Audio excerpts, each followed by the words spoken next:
Welcome to the College of Health Sciences AHIT and BSTM HIM programs using FEM CBE Mastery Rubrics.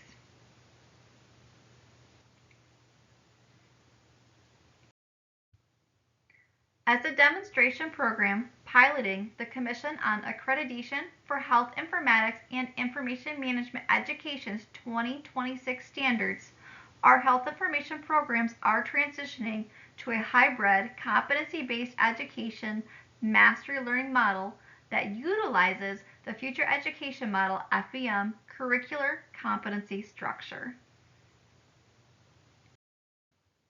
The FEM curriculum is based on a three-tier structure, as shown on this slide. We have the curriculum foundation starts at the unit level, which is the broader category. We have 10 units for the AHIT Associate's Degree Program and 11 units for the BSTM HIM Bachelor's Program. Next, there are 2 to 9 competency statements for each unit. These are the skill sets and knowledge that the student attains. For each competency, there are 2 to 8 performance indicators. They provide additional guidance on what the student is expected to be able to do within the specific competency. So these are our actions, tasks, and processes that the student completes. Why measure student learning? It mirrors skill-based learning that employers are requiring. It tracks learning progression, reflects attainment of FEM competencies, and can show students needing more support.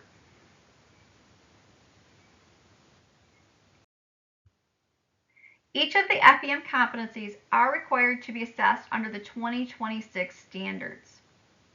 To best support student attainment of mastery learning of each competency, students need to have those focused topics concepts introduced within their program courses with the opportunity to put those knowledge and skill sets to use, and then the opportunity to demonstrate mastery alignment.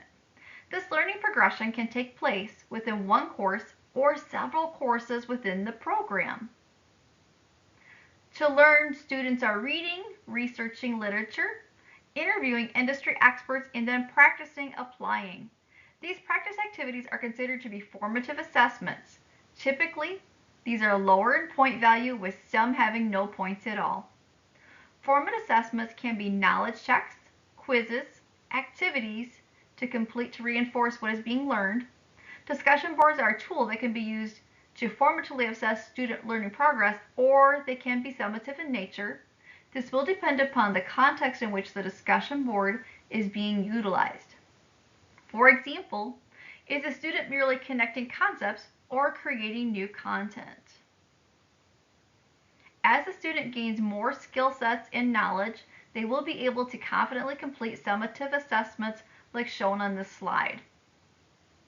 Summative assessments are utilized to measure the culmination of the learning for specific competencies relating to types of tasks or work that they can expect to perform in the field upon graduation. The higher the performance level being measured, the more real-world authentic the assessment should be. This helps students build their skills, knowledge, and abilities to become ready to take on new job roles in their chosen career field. So summative assessment examples include discussion boards, exams, case studies, simulated tasks and assignments, projects, and presentations.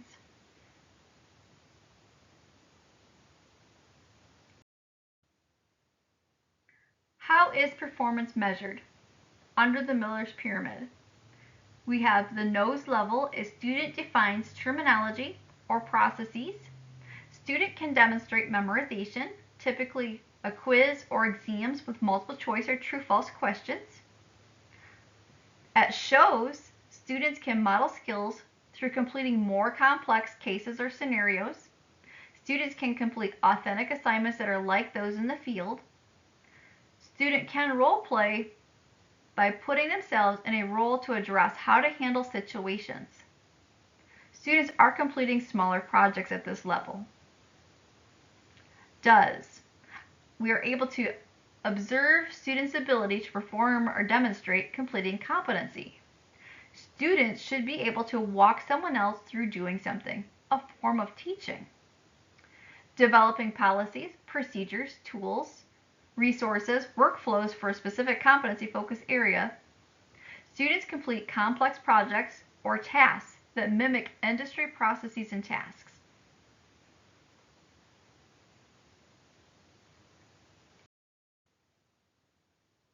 Why use rubrics? A good rubric has clearly defined criteria and differentiation used for the levels to support grading.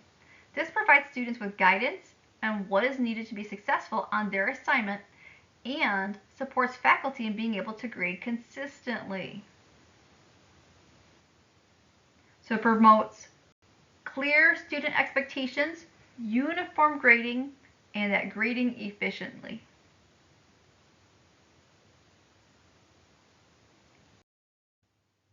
Mastery learning scale. Mastery is met at a 2.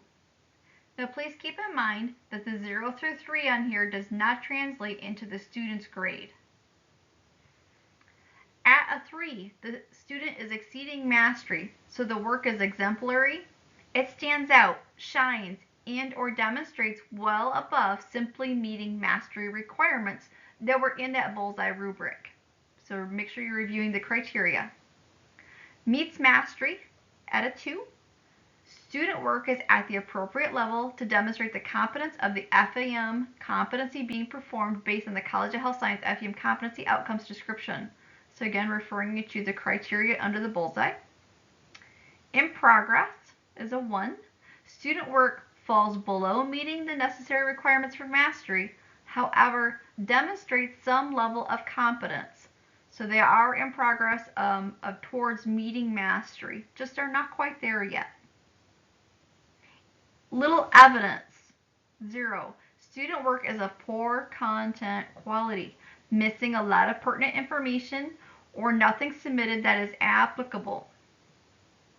Now keep in mind this as well. When you're looking at rating a student at exceeds mastery, please keep in mind that this means that this is glowing work. It is way above and beyond simply meeting it.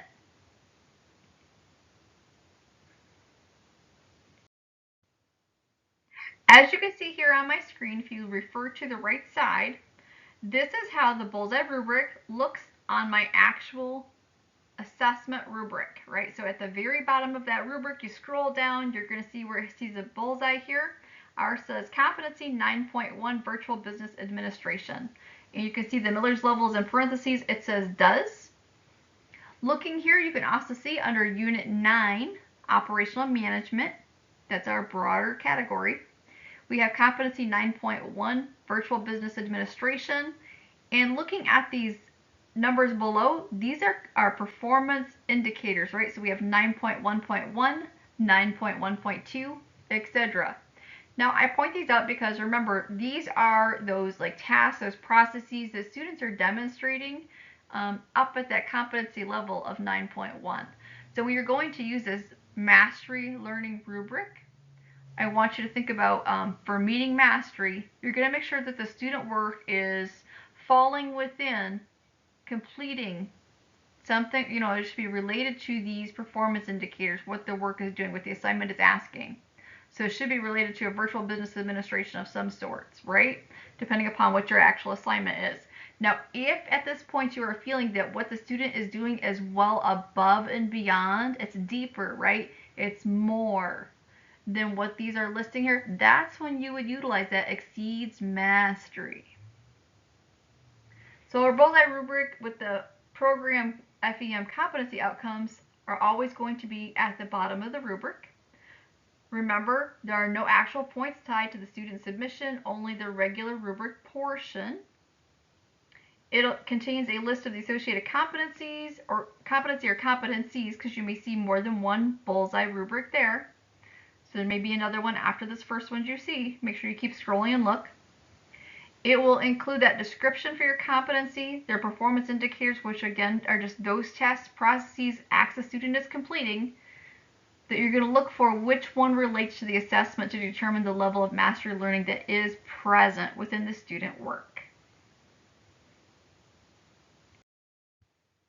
You have scored the rubric, now what? Well, once you have selected the appropriate rubric rating for all criteria, including the mastery portion, for the student submission, there is a second step required to meet the 2026 standards in assessing student learning. All bullseye tagged assessments must have meaningful feedback provided to the student. Keep in mind, this is not optional for our CAHIM accredited programs. The feedback technique that you are expected to utilize for the mastery learning assessments that have the bullseye rubric is the sandwich method. Students will be much more receptive to your suggestions when they are provided in a positive manner versus one that is condescending in nature or criticizing. Even if that was not your intention, it may feel that way to a student who is reading the feedback. They can't really tell your tone of voice. So our sandwich method begins with step 1. Start with something positive about the submission.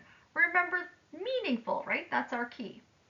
2, we're going to provide a suggestion of how to make the work better, improvements to help the student reach mastery as it relates to the industry. Examples are a great way to do this. You can start with consider this or start with this. So think about different ways to be creative in your approach and sharing your expertise.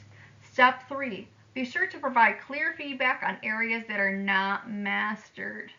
So this is where we're going to use those, again, your suggestions, right? It's much more receptive. And 4, please end on a positive note with overall submission feedback. It can start with overall, I feel that this work is XYZ, whatever it is that you feel and how you feel it best supports the industry is a great way to end.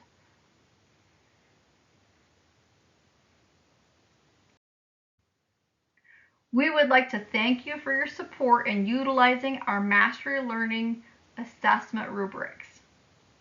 For questions about these bullseye rubrics, please feel free to contact Dr. Laura Neal or myself, Professor Jennifer Young, and our emails are provided here below for you. Thank you so much.